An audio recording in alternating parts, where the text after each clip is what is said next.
correction de l'exercice 3. Voilà, on a un point A de coordonnées 2, 0, 2. Le plan P, x plus égale moins z plus 3. Alors la première question, c'est donner une représentation paramétrique de D. Alors D, passant par A et D orthogonal à P. Voilà. Alors pour cette question-là, pour déterminer une relation paramétrique, il nous faut, je répète, j'ai dit plusieurs fois, il nous faut un vecteur directeur. Alors puisque D est perpendiculaire à P, donc on va prendre la normale de P. La normale de P, c'est 1, 1 et moins 1. Et directeur de la droite D. Alors après, soit un point M de coordonnées x, y, z appartient à D. Donc voilà la représentation paramétrique. C'est tout simplement D, c'est x égale, y égale, z égale. Bon, je vais noter le point A là, c'est 2, 0, 2. Après, un paramètre multiplié par 1, c'est plus t. Et c'est plus t, et c'est moins t, tel que t appartient à R. Voilà la représentation paramétrique de la droite.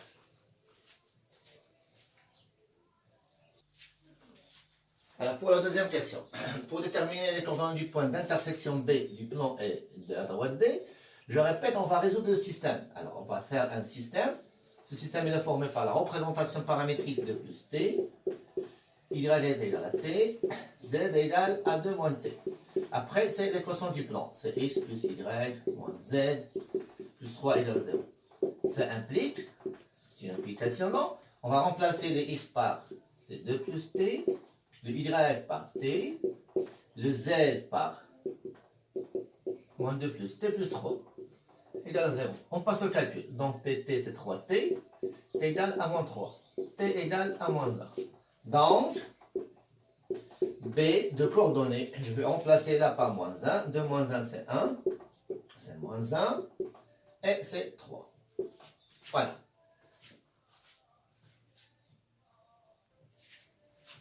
Troisième question. Équation de la sphère de centre A. Voilà. Et coupe le plan P suivant le cercle de centre B et de rayon R. Alors, qu'est-ce qu'il nous manque dans ces questions? On a déjà le centre. Il reste à chercher le rayon de la sphère. Bon, je vais faire une petite figure là. Regardez bien, une petite figure. Voilà la sphère de centre A. Voilà le plan. C'est le plan P. Voilà le cercle. Pardon. Voilà le centre B. Alors, on peut calculer ces distances-là. On a déjà cette distance, c'est 2. Ce qu'on cherche, c'est R. C'est l'inconnu. Voilà ce qu'on cherche.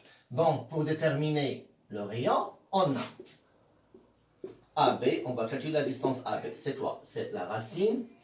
Voilà, c'est XB moins XA. C'est 2. Pardon, c'est XB moins XA. Je prends les coordonnées de B. Alors, les coordonnées de B qu'on a déjà trouvées, c'est B. Si je me rappelle bien, c'est 1, moins 1 et 3.